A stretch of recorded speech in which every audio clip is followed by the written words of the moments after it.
Résistance, c'était un projet qui était un projet éditorial, c'est-à-dire que comme j'étais en contact avec le Lombard et que je m'entendais bien avec eux, je leur ai proposé un synopsis, quelques pages sur Résistance. Voilà. Et donc j'ai pas de dessinateur. Parce qu'il faut savoir, si les gens ne le savent pas, c'est qu'il y a plusieurs possibilités. Soit un éditeur vous demande quelque chose, un projet, par exemple ce qui s'est passé pour Poker. On m'a proposé de travailler sur le poker. Ensuite, il y a aussi le projet traditionnel où un dessinateur, un scénariste, on propose un projet, le projet est accepté et refusé.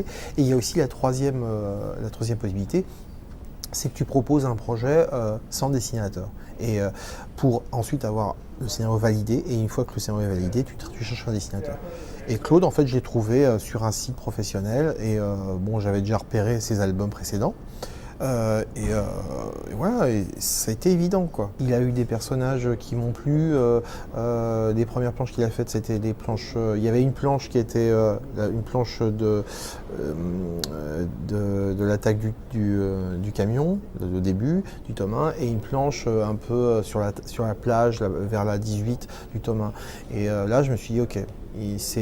Claude est parfait pour l'histoire parce qu'il y a une sensibilité, il fait en sorte d'avoir un personnage féminin qui est à la fois qui est attachant et en même temps c'est pas une top modèle. Oui.